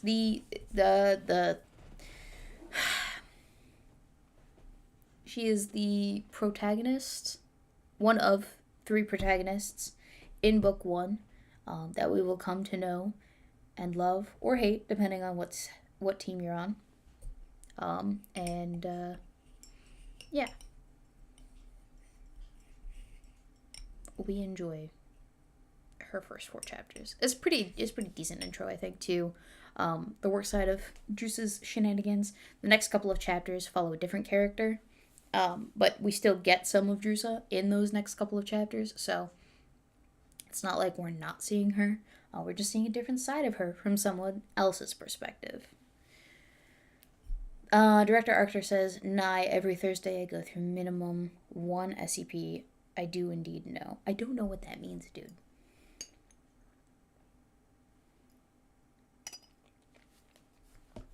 And there's my other writer friend, Sixie.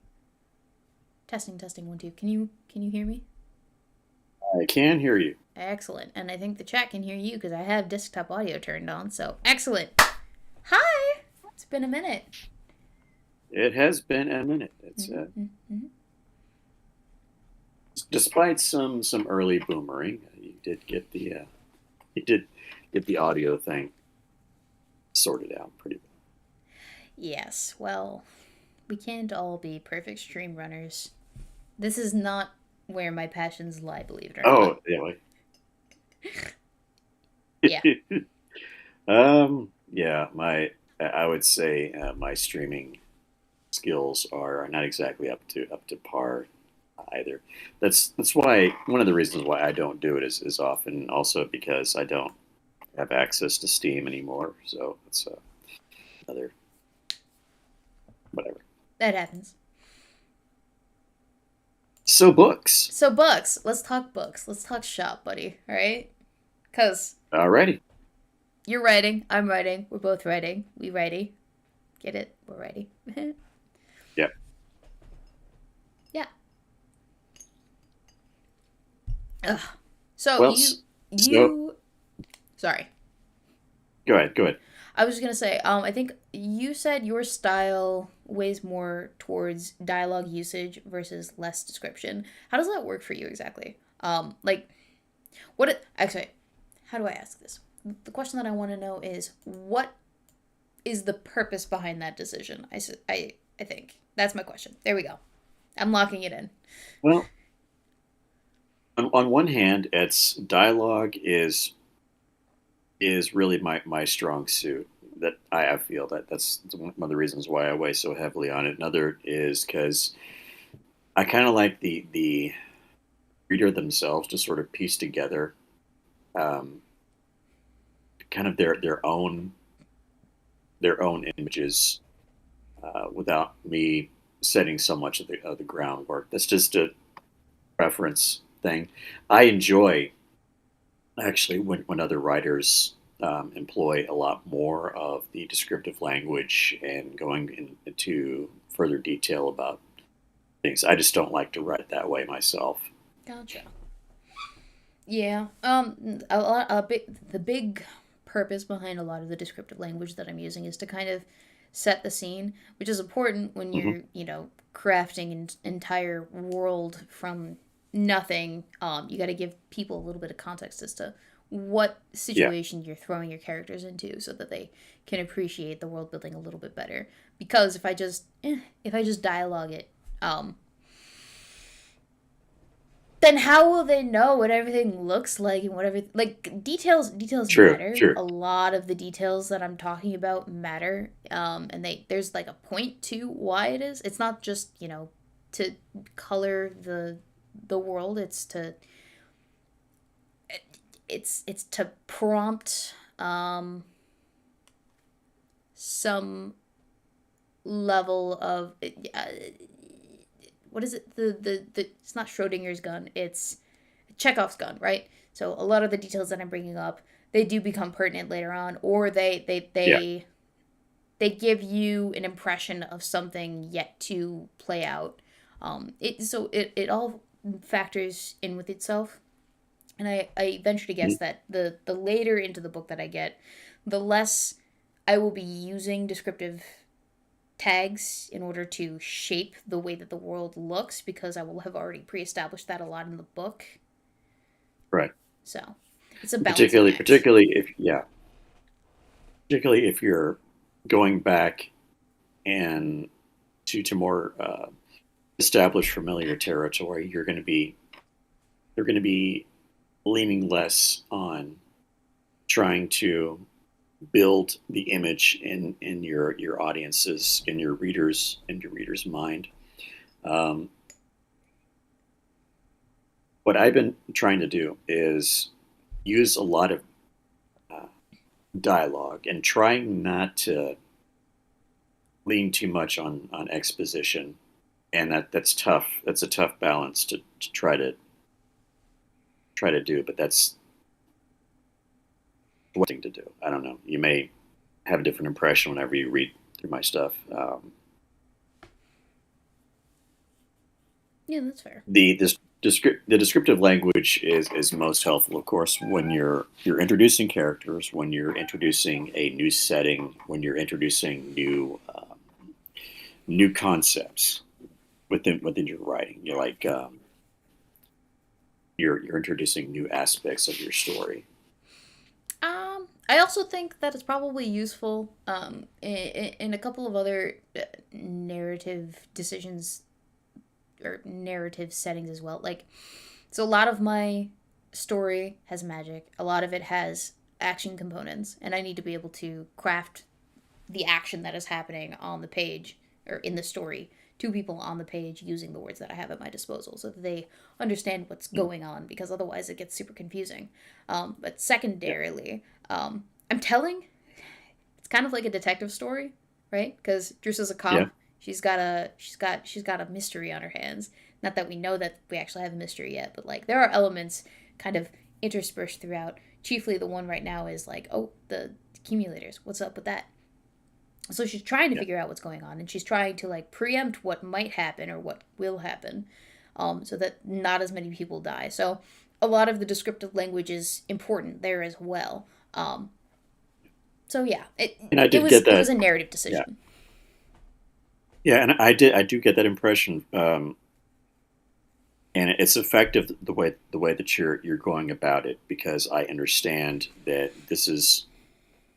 there is a lot of there's a lot of procedural kind of things going on here, and this is very this is a very sort of detective-y sort of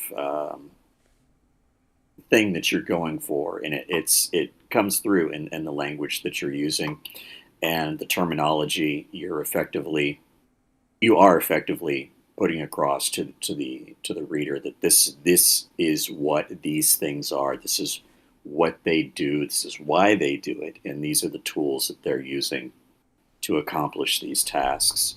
And this is a situation that they've been put into, and they are using these tools, and they are they're applying these skills, and it's very clear through how how you're you're weaving the story.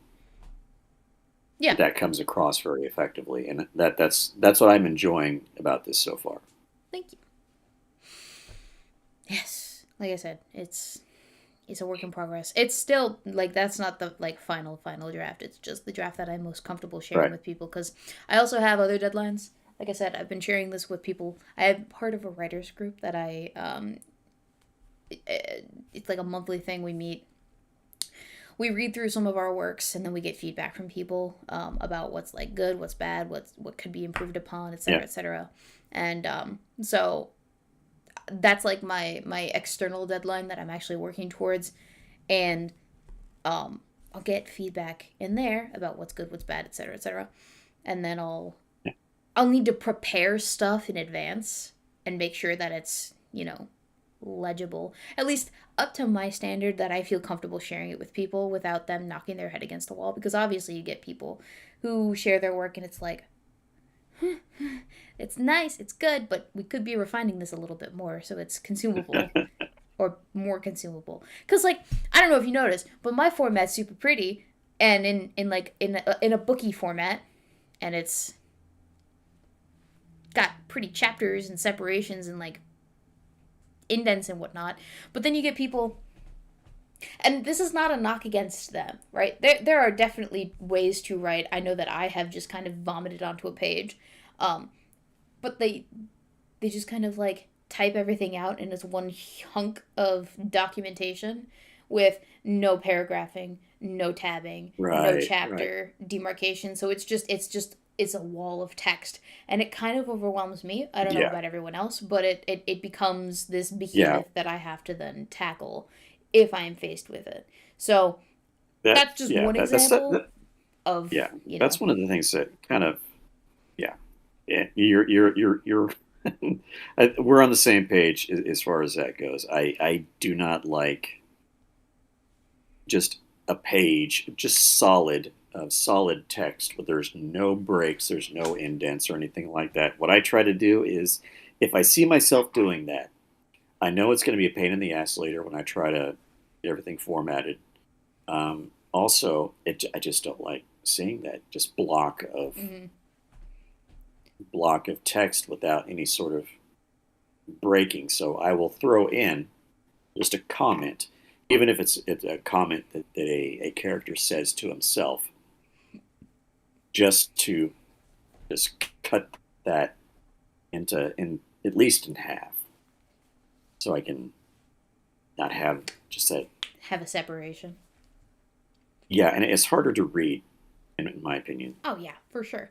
I get lost in the sauce if I just have a big wall of text. It is intimidating, and I don't want to do it. And so I've come to realize I've gamed my system. If I know that I'm not gonna want to do something, I have to like optimize at least my work for um how I would want to do it. Because if I don't want to reread this because it's so intimidating, then I'm not going to touch it. And then I'm not going to get this done. Right, And nothing is right, getting done. right. And I know that if I'm like that, certainly someone else is like that. Because I'm not special. I'm not Exactly. unique. Change it. And I don't have sure a enough, the next proofreader. 6 minutes, right there. Yeah, and, Yeah. and I do my own proofreading, so I am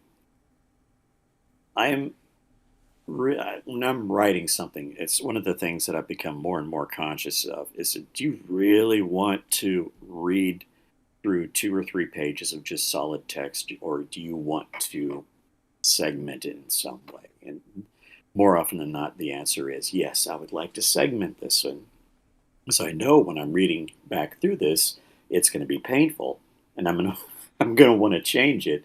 So I might as well Diego just do Spinola it has right just then donated and save $5 myself through the Super trouble. Chat, And Pat stopping by to leave a is happy absolutely birthday. on the money there, and that's certainly something that I had to relearn is the punctuation and all that kind of stuff when I started writing again. Because to tell you the truth, I hadn't really done much writing in about, oh goodness, long time. So a lot of the rules I had to relearn. Yeah. I understand that. as someone who only dabbled with the like in the lightest of fashions in creative writing, like way back in the day when I was in high school, like 10, oh gosh, no, 15 years ago now, almost. Um, yeah, I had to kind of relearn a couple of things or learn for the first time a couple of like things. Um, and it's been a process, but honestly, a worthwhile process. I feel like I've improved as a writer overall through all of the revisions and the writing and learning how to convey the story and what I want to say to writers because I've done so much friggin' research into every single aspect that I could possibly think of when it comes to this story or just any storytelling element to help perfect the craft so that I'm delivering the best possible story to an audience that I can. And I'm not 100% there yet, and not that I ever think I will be, but I am so much better than where I started out. The story looked so much it looked much different. Much more different? Much differenter? It looked different compared to what I started out with when I started out with it. Before I even took this whole process serious. We're going to, before we continue on, appreciate. You have a super chat Yes. Um, from thank Diego. you from. Try to like. Is there any way to sync up Streamlabs and super chats? I thought that I could. No idea. I'm Recent way out of events. my wheelhouse. Oh, gosh, I haven't used this thing in forever.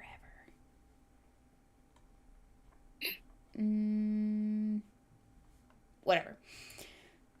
Because the donation got lost in the sauce, so Diego's display, the Streamlabs alert display, didn't show up. But I heard it in my background. Thank you, Diego, for the $5. Stopping by to leave a happy birthday. Appreciate it. Appreciate it. So, yeah. What you are doing right, and it's something I kind of had to learn the hard way, is uh, the first three projects that I had was actually just one project, and I found that I had to split it into three projects because I got way ahead of myself, way ahead of myself. Was that advice I gave you? Yes, yes, you did, Yeah. and I don't think I listened well enough, and I do apologize for not listening well enough on that one. No, So, I understand. Um, here's the thing. Here's the thing that I learned when writing is that time in between decisions, like when you write the thing and when you decide about the thing, whether or not it's good enough, whether or not you want to publish it, it's better if you have more time in between those two processes, like a mhm. decent chunk of time, because when you come back to it after 2 months, say, then you're coming to it with fresh eyes. You're kind of having forgotten some of the things that you've already done. It's not as fresh, and that's actually to your advantage because you're not looking at it through. It's not rose-colored lenses, but like achievement goggles, if that makes sense. Yeah. Because what In my happens? in my yeah, Sorry. in my experience, it was a caffeine-filled motorcycle helmet zooming down the highway. Yup. Uh, Yeah. So that's my pro tip is I like to stagger out my revisions about a month in between when I finish the chapter and then when I go back in and I rip it apart because I'm coming back to it with fresh eyes, which mhm. means that I am a lot more prone to be a lot more severe on my own work, which works to my advantage because I am a chronic perfectionist, but only with time and space. Thank you, the memes of the destruction, for the happy birthday wishes. We are discussing writing stuff. If you would like to hear the first 4 chapters of the book that I'm writing, You can rewind the stream all the way back to, I think, the 12-minute mark, which is about when that starts. So yeah. So right now, like I said before in Discord, I guess the novelty of it was too overwhelming. I wanted to get it get it officially uh, an entity on April 1st, on April Fool's Day. I don't just I like the novelty of it. So what I'm doing right now is I'm going back through. I just finished reading the proof copy that they Mm-hmm. sent me, and I now I have a bunch of errors to fix before bedtime. So yeah, I kind of jumped the gun on that. I probably should have just read through the proof and then go through the official business. I'm going to start doing that a lot more often Yeah. because I consistently find typos after the fact, and that's a habit I want to break. Well, break as in like you want to fix all the typos before you actually send it to print. Right, right. Though it does produce sort of an aftermarket of unique versions that those who jump on it early can get a hold of. But I would rather that not be as much of the case. I'd like them to have a product that they can read just page after page after page and not really notice that uh, I wrote tiled instead of tilted. Ah, yeah. I feel That's that. yeah. um, here is a pro tip. So like spell checker obviously is super helpful with catching some of those things. Excuse me, but also if you want to like see how it sounds, I recommend reading out loud what you've written down Mhm. because in your head it doesn't sound as true to what it is that it is as when you say it out loud. Does that Yeah, make sense? it does make sense, and I'll also go a bit further. The printed paper page reads differently for whatever reason. Reads differently than the projected screen in front of me. I Oh don't know yeah. why that is, but that is so. And for anybody that does any amount of writing, they'll probably tell you the same. That yes, when they sit down and read the paper copy, it's a different experience. There is even things like rhythm and flow is a bit different. So there have been a few things that I've gone back and changed because they read differently when I'm reading them straight off the printed page. Oh yeah. For sure. I prefer to print out my chapters as I'm going through and revising them. I have like 6 copies of chapter 4 in my house alone. I have to shred them at some point because obviously I don't need them bad chapters sitting around. But yeah, it's or maybe I do. Maybe I'm they looking, become a collector's item. yeah. Hmm? Maybe. I'm looking to get a new laser printer, so I may ask your advice on that later. So kind of remind me if I forget. I don't know if I have the best advice on printers. I bought this one, and I'm not super impressed with it because it has its issues. But I mean, like it gets the job done, you know. But yeah, Yeah. if you want a printer with ghost problems, I can give you my printer uh, recommendation if you would like it. But Well, honestly, I'm using printers can smell fear. That or like they only work at certain times of the month because Gemini is in retrograde or whatever the fuck. Gemini is always in retrograde with mine. It's I have to I sort of have to feed it. by hand, and that sucks. Yeah. But it's otherwise it's a good printer. It still prints very well, and I've had it for it's like 2009, 2010. Oh, nice. Still works. Yeah, printers these days, they'll have subscriptions, so you like pay for the privilege of printing even when you're not in need of ink or paper. So, That's it definitely do not recommend my printer for that reason alone, unless that that's your sounds very thing. Adobe-ish. Yeah. What? It's an HP printer. Yeah. Mine is a Samsung ML 2010, I believe is the model. Okay, Yeah, cool. ML 2010. It is a monochromatic, so it doesn't print color.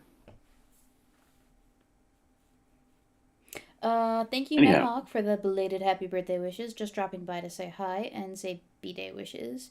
Love your stuff. Cool shirt. Stay awesome. Thank you. I love this shirt too. It's a new favorite. It feels super nice. It's all silky. sort of a quasi Hawaiian Kind of. I don't know. tropical. It's just It's a black long with sleeve roses. Hawaiian. It's no. It's a nice work shirt with roses. Okay. It's a work shirt. Although I do have plenty of Hawaiians. Thank you, Grandpa. Just here to comment. Okay, don't want any trouble. Thank you for the happy birthday wishes. April truly is a superior birthday month. I know. All the best people I know are born in April. Me. I am one of those people I Hey, know. I was born in May, which is close enough. My brother was born in May, so yeah, checks out. Tarians, we're some hit people. We're some hit Mm-hmm. people. Indeed, indeed.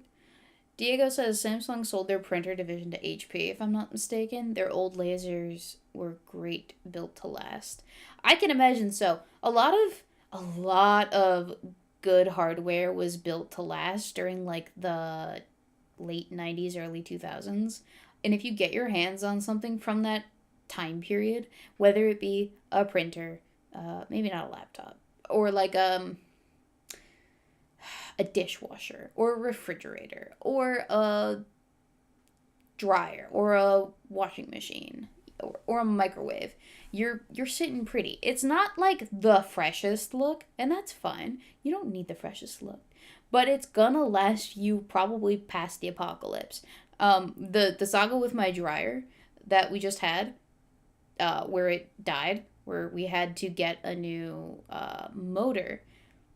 The appliance repair tech guy, he said that it should last another like 10 or 15 years now that the motor's been replaced, and it's already lasted 15 years, so yeah. Excellent. Mm-hmm. Does Chicago have any staircases that lead down to an underground railroad tracks? I'm sure they do. I don't know of any personally. I do not frequent these locales. I don't go outside all that often, except for to go to work, the gym, the archery range, the library, and Portillo's, the hot dog place. Because I love hot Isn't dogs. Monkey born in April? I believe he was, yeah. The Memes of Destruction says that Well, April is a prime birth month. I can confirm. Yes, it is a prime birth month. Yes, if I was the born 2 weeks earlier, then I would have been born in April. indeed. Let's just pretend that you were. Were you supposed to be born in May? Were you like early or late? Do you know? I was actually right on time, I guess. I see. But I don't mind being a Taurus. They're kind of cool. That's fair. That's acceptable. I think, and I'll have to double check this, but I think I might have been a little bit late. I think I was supposed to come a couple days earlier, and if it was April 1st, that would have been hilarious. I would have loved to have been Yeah. born on April 1st. Oh, I want to be an Well, April better than Fool's baby. February 29th. Oh, for sure. Yeah, Hmm. because like, can you imagine At 64, you're actually only 16. Yep. The memes of destruction. We used to build things that last. Now we build them to last long enough. Actually, I disagree. It's not even long enough, right? Because it's like you buy a new washing machine and it lasts maybe a year before you have to call in the warranty about it. And then they sell you the warranty for a markup of like 75 to 150 bucks because they know that you're going to use it sooner rather than later. And then it's only for what, 2 years? 5 years? If that, maybe. Ridiculous. I need to replace that little star-shaped piece of plastic that's,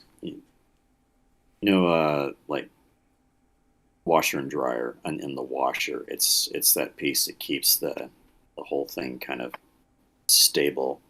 I need to replace that, and I haven't done that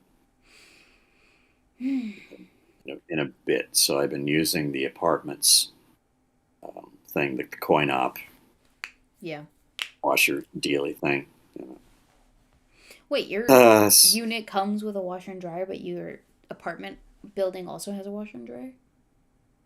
no, well, it comes with the the plug and the water supply. You have to buy your own washer and dryer. It doesn't come with a washer and dryer. Oh, However, they gosh. do have a separate thing that's right across the way where they have coin op washer and dryers you can use, and that's what I've been Gotcha. doing since my machine's been down.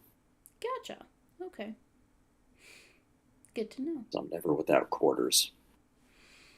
I remember living in a unit that didn't have a washer and dryer in it, but had to go outside for laundry related nonsense.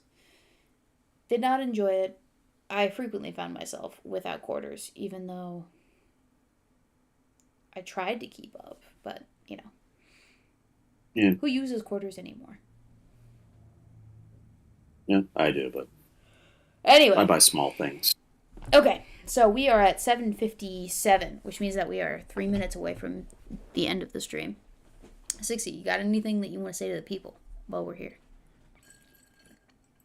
Well, for those in the know, I've been actually throwing uh, links to my alt account, which is related to everything book. So if you're curious about my stuff, check your DMs. And if you don't, if I didn't DM you, then if you're still curious, you can go to X and DM me there, and I can send you a linky to the alt there, and so you can get well acquainted with my work and so on and so forth. I do have another project that I'm working on right now that's should be out sometime later this month. I just got something done, and I sort of did two manuscripts at roughly the same time, like back to back. Just when the ideas are there, I just have to put them down on paper just to get them down, and sometimes that means I get into the next project, so on and so forth. That's just how my strange brain works. That's how all the best That's brains it. work. I have the same problem. Yeah. So Irving Twin is now reading uh, my first novel, and he says there's things that he likes about it, there's things that he doesn't like about it, and he and I are going to have a little chat about that later sometime. Yeah. But it's always good to hear what other people think of your work, and I this is why streams like this and certainly going over your own stuff with your audience, that's a healthy thing because it you get more feedback and talking to other writers and so on and so forth. It's always a good healthy thing. Oh, yeah. Moonshock is also reading my book. I don't know if Jeremy's picked it up yet. I did send him a copy. I don't know if he's ever read it yet. I don't know. Okay. Well, so exciting things coming down the pipeline. Um, as for me, I'm nowhere near ready to publish this bad boy, but I just thought I'd give you guys a sneak peek at what it is I have been working on and the efforts that I have been making behind the scenes. Next video, it will be posted to the channel sometime in April, probably closer to the end of April. We got a lot of things going on in April in the personal life, but I will make a concerted effort to have the next Weebo Jones video published. Let's go. Because I have the idea. I just have to finish the idea and perfect it, as we all know that I am want to do. So, without further ado, thank you all for joining me this fine evening on my not birthday stream. I appreciate your company, I appreciate your feedback, and I appreciate your time. Catch you guys in the next one, and I'll see you when I see you.